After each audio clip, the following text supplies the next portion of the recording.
Hello दोस्तों, कैसे हैं आप सब। दोस्तों आज के वीडियो हम बात करने वाले हैं कि मेरे एक सब्सक्राइबर को कॉल आता है जो लोन डिफ़ॉल्टर थे कि मैं भी आपको अब नहीं बचा पाऊंगा, आपको 7 साल के लिए जेल होने से। आपने 60,000 का मात्र लोन लिया था और 4 महीने से लोन डिफ़ॉल्ट कर रहे हैं लगातार। 60,000 का वो आदमी मात्र लोन लिए थे और 4 महीना डिफ़ॉल्ट किए थे। उनको हेल्थ इश्यू आ गया था, इसी कारण से वो पेमेंट नहीं कर पा रहे थे। वो यूपी से थे और उनको इस तरह का बार बार क्या आता है कॉल आया, सीधा ऐसा बोला जा रहा है कि मैं भी आपको नहीं बचा पाऊंगा 7 साल का जेल होने से। तो उनके साथ क्या घटना हुआ, क्या हुआ आगे चल के, मैं सब कुछ के बारे में इसमें बताऊंगा।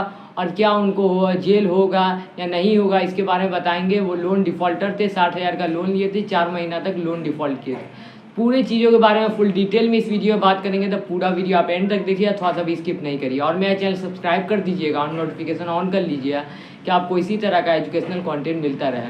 तो चलिए शुरू करते हैं। तो दोस्तों वो थे लोन डिफ़ॉल्टर और क्या थे 60,000 का लोन लिए हुए थे, किसी हेल्थ इशू के कारण वो पेमेंट नहीं कर पाए। तो उनको आया पुलिस से कॉल। अब बोला जा रहा है कि आपको 7 साल के लिए जेल होगा। और वो कॉल आता है किस पे, व्हाट्सएप पे आता है। कि व्हाट्सएप पे तो सब जानता है कि व्हाट्सएप पे कॉल रिकॉर्डिंग नहीं हो सकता है, इसी वजह से वो व्हाट्सएप पे कॉल करता है।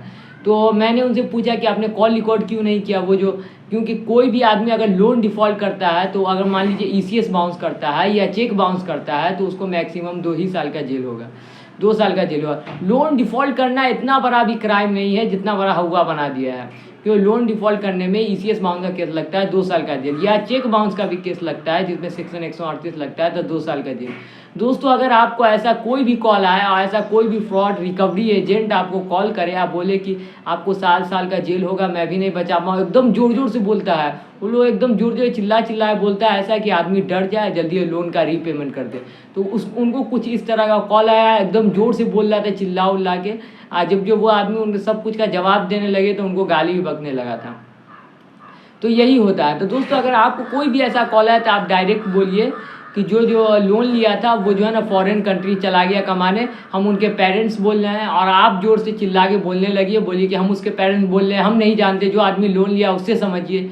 डायरेक्ट इस तरह से आप चिल्ला के उनसे बात करने लगिए। आप बोलिए जो लोन लिया था वो तो खुद फॉरेन कंट्री चला गया और मेरे हवाले ये सब छोड़ दिया, और खूब ज़ोर ज़ोर से बोलने लगिए और उनको ज़ोर से डांट दीजिए। वो तो आपका मुंह देखे नहीं हुए हैं, वो तो आपको जानते नहीं है, वो तो होते हैं रिकवरी एजेंट। अगर आप सब कुछ जो डिटेल दिए वो तो दिए बैंक वाले को, आइए रिकवरी एजेंट तो अलग अपना टीम चलाता है, जिसको क्या कहते बैंक बोलता है कि आप जाइए घर जाइए लोन का रिकवरी करिए, सबके घर घर जाइए लोन का रिकवरी करिए, आप जिस तरह कर सकते हैं करिए। और उसको कोई भी आइडेंटिटी प्रूफ नहीं देता है, ना उसको विजिटिंग लेटर, ना आईडी कार्ड, कोई चीज़ नहीं देता है कि कंपनियां बदनामी हुआ। क्योंकि आरबीआई डायरेक्ट बोलता है कि कोई भी रिकवरी एजेंट को या किसी भी आदमी को किसी के घर नहीं भेज सकते ज़बरदस्ती, क्योंकि अगर आप ज़बरदस्ती भेजिए तो ये आरबीआई के रूल का उल्लंघन होगा। और जितना भी ऐप है वो एनबीएफसी रजिस्टर है, आरबीआई का गाइडलाइन फॉलो करता है, तो वो भेज नहीं सकता, उनके साथ मजबूरी है। फिर भी जो है ना वो रिकवरी एजेंट लगाया रहता है पैसा वसूलने के लिए, और उसको कोई भी ऐसा आइडेंटिटी प्रूफ नहीं दिए रहता है, जानबूझ के कि कंपनी का नाम खराब होगा। तो इसी वजह से उनको तो आपके बारे में कुछ पता नहीं है, बस उनको बता दिया गया है कि एक रजिस्टर दे दिया गया, उसमें बोला गया ये सब आदमी लोन वसूलना है, आप इससे लोन वसूलिए जाके। तो वो तो आपका फेस भी नहीं जानता, ना आवाज़ जानता है। तो आप उनको डायरेक्ट बोलिए कि जो आदमी लोन लिए थे वो फॉरेन कंट्री भाग गए, वो ये कंट्री में छोड़ दिए, और क्या कहते हैं आपको क्या कहते लोन लेना है उस आदमी से समझिए, आप डायरेक्ट ये बोल दीजिए। और उनको ज़ोर से डांट दीजिए, बोलिए हम उसके पेरेंट्स बोल रहे हैं, आपको जो करना है उसके साथ करिए, हम नहीं जानते हैं, हम उसके पेरेंट्स हैं, अब वो फॉरेन कंट्री चला गया है लोन लेके, आपका लोन लेके भाग गया, आप डायरेक्ट इस तरह बोलिए। अगर आपको बहुत ज़्यादा तंग कर दिया, उससे बहुत ज़्यादा ही हैरेस हो चुके, आप परेशान हो चुके बुरी तरीका है, तब आप ये कदम उठाएं। और आपको 2-3 ही महीना हुआ लोन डिफ़ॉल्ट किए हुए, कंपनी वो मेल भी कर चुके, अपना सब कुछ लीगल तरीके से कर रहा है, वो मानने को तैयार नहीं है, तब जाके आप ये प्रोसेस आजमा सकते हैं। और ऐसा आप जानबूझ के नहीं करिए इलीगल तरीके से, कि सबके साथ ऐसा काम नहीं करिएगा। अगर लोन का रीपेमेंट कर सकते हो तो जल्दी लोन का रीपेमेंट कर दीजिए। अगर आपके साथ कोई मजबूरी है तब आप ये प्रोसेस आजमा सकते हैं। ये बस उनके लिए है जो क्या कहते हैं लोन से बहुत ज़्यादा परेशान हो चुके हैं और उनको हद से ज़्यादा कॉल आता है, तब जाके आप ये प्रोसेस आजमाइएगा।